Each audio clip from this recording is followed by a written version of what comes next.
So hello students, welcome to my YouTube channel. और आज हम डिस्कस कर रहे हैं क्लास +2 की सेकेंड यूनिट और third chapter, that is current electricity.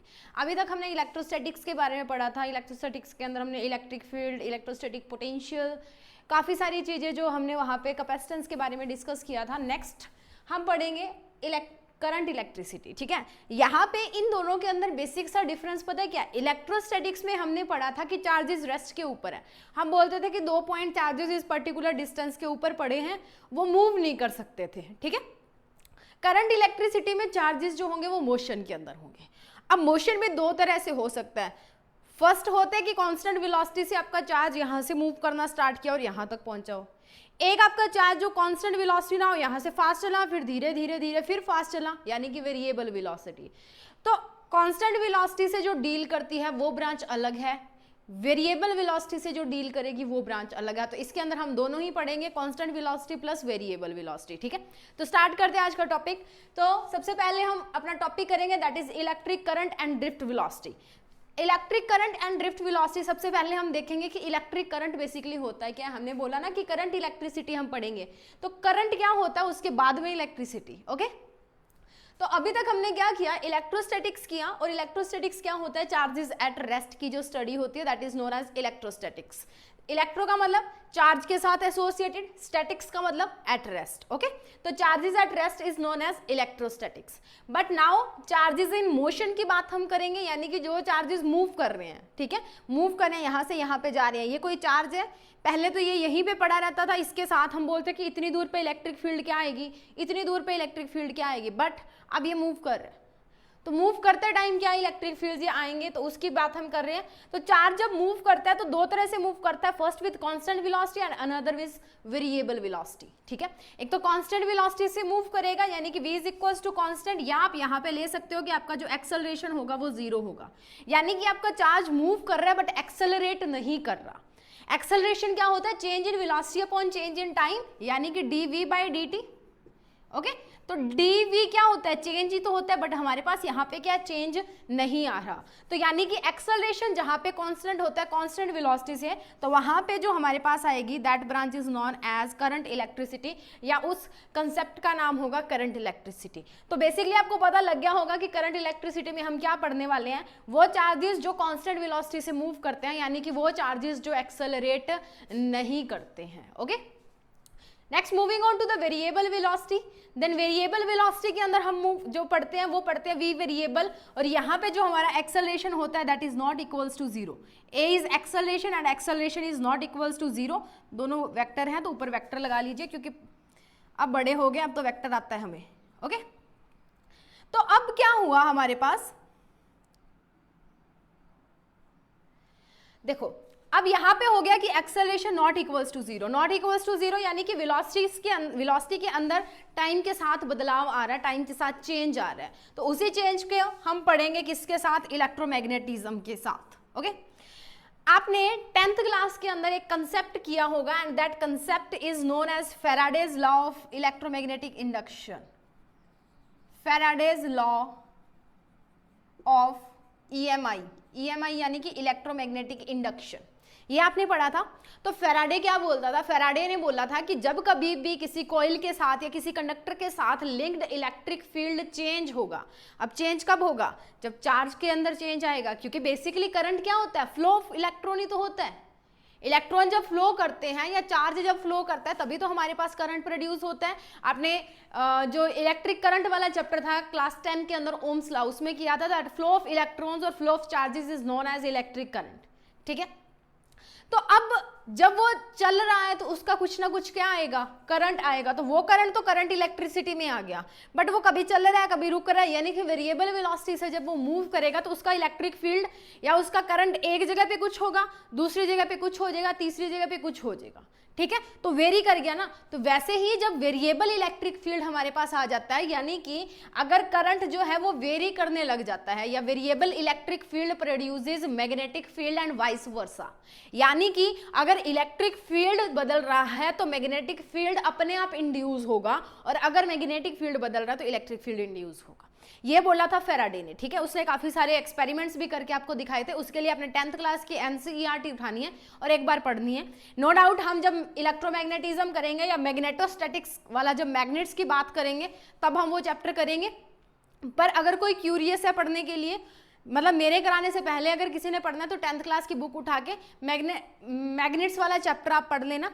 8th 9th ऐसा 5th पता नहीं ऐसा चैप्टर है, वो आप पढ़ लेना, आपको मिल जाएगा, ठीक है। तो उसके बाद में क्या है, ये तो होगी हमारी ब्रांचेस और इसमें से हम पढ़ेंगे करंट इलेक्ट्रिसिटी के बारे में। तो फर्स्ट वर्ड ही हमारा आ रहा है दैट इज करंट। तो सबसे पहले हम देखेंगे कि करंट क्या होता है। करंट आता नहीं है, तार, नंगी तार को हाथ लगाते हो करंट नहीं आता, वो वाला ही तो करंट है, वो वाला करंट। अब क्या होता है, इसको डोनेट करते हैं, इसको डिनोट किया जाता है किससे, आई से, कैपिटल आई से इसको डिनोट किया जाता है। और होता क्या है capital I, that is flow of charge per unit time, यानी कि कितना चार्ज फ्लो कर रहा है और कितने टाइम के अंदर कर रहा है, that is known as electric current.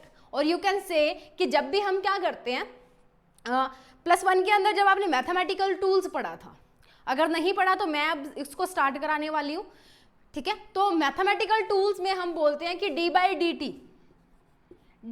T यानी कि किसी भी चीज का अगर हम चेंज देखते हैं विद रिस्पेक्ट टू टाइम तो हम उसको बोलते हैं रेट ऑफ, ठीक है, rate of d by d t, यानी कि किसी भी चीज का change with respect to time. यानी कि अगर हम वेलोसिटी की बात करते हैं, वेलोसिटी क्या होती है, या एक्सेलरेशन की बात करते हैं तो एक्सेलरेशन क्या होता है, डीवी बाई डी टी होता है, यानी कि rate of change of velocity, कि किस रेट से आपकी वेलोसिटी चेंज हो रही है उतना ही एक्सेलरेशन आपकी बॉडी के अंदर आएगा। तो वही flow of time with respect, flow of charge with respect to time देख रहे हैं, तो टाइम के साथ उसका चेंज ही तो देख रहे हैं, तो उसको हम क्या लिख सकते हैं, rate of flow of charge भी लिख सकते हैं, ओके। नेक्स्ट क्या है कि करंट जो होता है ना वो दो तरह का होता है। First one is average current, कि आपके पास एक सिस्टम ऑफ चार्ज है, उसके अंदर इलेक्ट्रॉन्स मूव कर रहे हैं और आपने एवरेजली एक करंट निकालना है, ठीक है। तो that average current is denoted by I average, and I average किसके इक्वल होता है, कैपिटल डेल्टा क्यू या delta capital Q divided by delta T, यानी कि आई एवरेज किसके इक्वल हो गया, delta Q divided by delta T. उसी के साथ होता है इंस्टेंटेनियस करंट। इंस्टेंटेनियस करंट का मतलब क्या होता है, एक पर्टिकुलर छोटे से टाइम इंटरवल के अंदर आपने कुछ एड्स आती है फेयर एंड लवली की, उसमें बोलते हैं इंस्टेंट निखार देता है। इंस्टेंट मतलब कि 5-6 दिनों के अंदर या आप लगाते ही आपको क्या मिल रहा है, पूरा आपका चेहरा है वो चमक रहा है, ठीक है, चांद की तरह चमक रहा है, तो वो होता है कि इंस्टेंट की आपने लगाई है और चेहरा चमक रहा है। तो ये इंस्टेंटेनियस करंट क्या होता है कि चार्ज फ्लो किया और थोड़ी सी देर बाद में आपको करंट चाहिए, तो that current is known as instantaneous, यानी कि within a short interval of time, okay. अब यहाँ पे ये जो डेल्टा लगा है ना, यही बहुत कुछ बता रहा है। हमने दो चीजें लगाई है, एक के साथ मैंने ये डेल्टा लगाया और एक के साथ मैंने डी बाई डी टी लगाया है, ओके। ये जो डेल्टा होता है ना, that delta represent a finite change, finite change. एक सिस्टम है उसके अंदर फाइनाइट चेंज क्या होता है, मतलब थोड़े से बड़े स्केल का जो चेंज होता है, थोड़े से बड़े स्केल का। बट ये जो डी बाई डी टी है ना, that D by d T denote small change, small change, okay.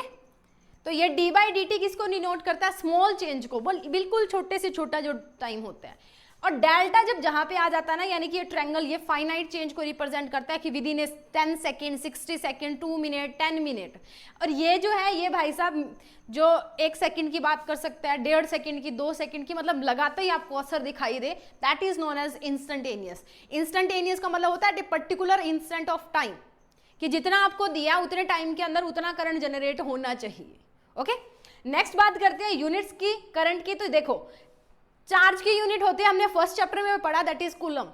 Time की यूनिट होती है दैट इज सेकंड। तो क्या बन गया, coulomb upon second, that means कि कूलम पर सेकंड। और इस कूलम पर सेकंड को क्या बोला जाता है, एम्पियर बोला जाता है, ओके। इसको क्या बोला जाता है, एम्पियर। एम्पियर हमारे पास क्या होती है, फंडामेंटल यूनिट ऑफ करंट होती है। फंडामेंटल यूनिट्स कौन सी होती हैं, +1 फिजिक्स के अंदर आपने यूनिट्स एंड डायमेंशंस पढ़ा था, वहां पे हमने फंडामेंटल यूनिट्स पढ़ी थी, मास की, लेंथ की, टाइम की। अगर नहीं देखा तो वीडियो की आई बटन में लिंक मिल जाएगा जो मैंने करवाया है, आप वहां से देख के फंडामेंटल यूनिट्स देख सकते हो। यूनिट्स एंड डायमेंशंस कंप्लीट मैंने करवा दिया एक बार के लिए उनको, ठीक है। तो उसके लिए एक चीज हमारे पास दैट इज यूनिट क्या होगी, करंट होगी, सॉरी एम्पियर होगी, और फंडामेंटल यूनिट होगी। जब भी आप कोई न्यूमेरिकल सॉल्व कर रहे हो करंट का, तो लास्ट में आपकी यूनिट्स क्या आएंगी, ampere, and that ampere is denoted by capital A. Okay, इस एम्पियर को डिनोट किया जाता है कैपिटल ए से।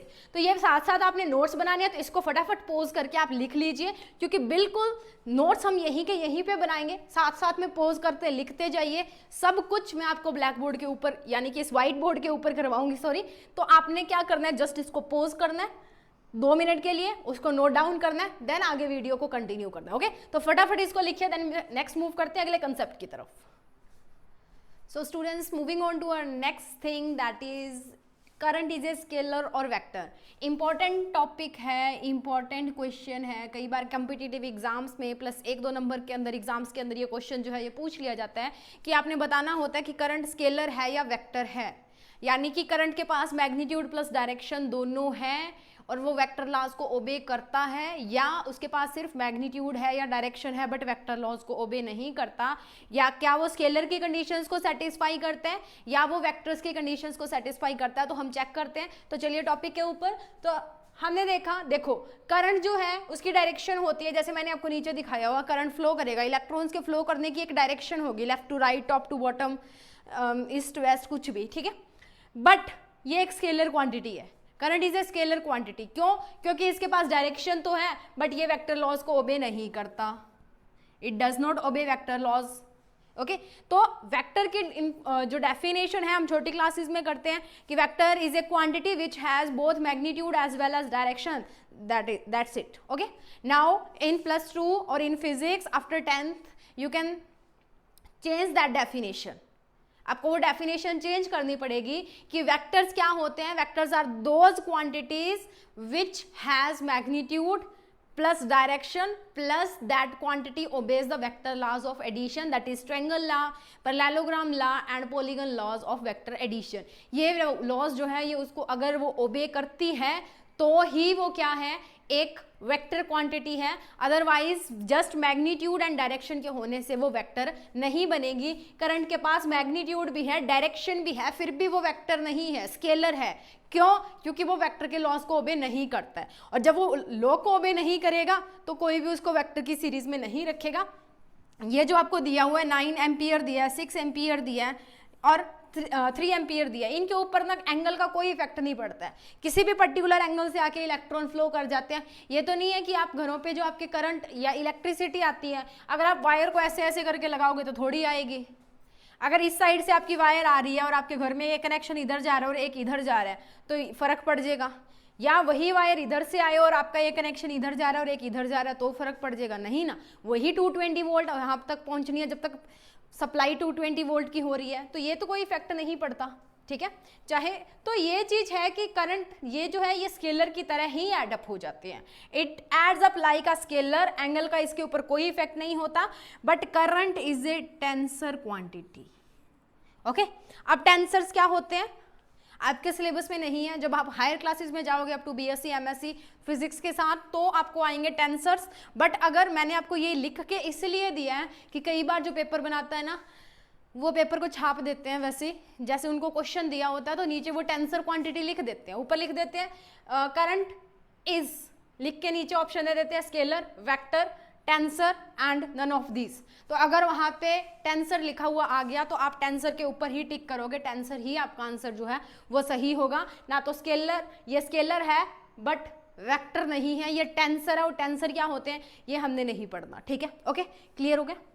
नेक्स्ट बात करते हैं, आपको मैं करंट निकाल के दिखाती हूँ। क्वेश्चन है that is let Q is equal to t square plus 9t plus 10, find the instantaneous current. अब देखो T is equal to particular जब आपको टाइम दे दिया ना that is equal to instantaneous current. यहीं पे अगर ये बोल देता ना कि 0 से लेके 3 सेकंड तक का करंट निकालो, that is known as average current, ठीक है, that is known as average current. अब ये क्या इंस्टेंटेनियस करंट है, इंस्टेंटेनियस करंट I इंस्टेंटेनियस किसके इक्वल था, I instantaneous is dq by dt, यानी कि डेरिवेटिव करेंगे d बाई dt किया किसका, t स्क्वायर का प्लस 9t प्लस 10। ओके, तो इसको ओपन करोगे तो क्या आएगा आपके पास, d by dt of T square plus D by d T of 9t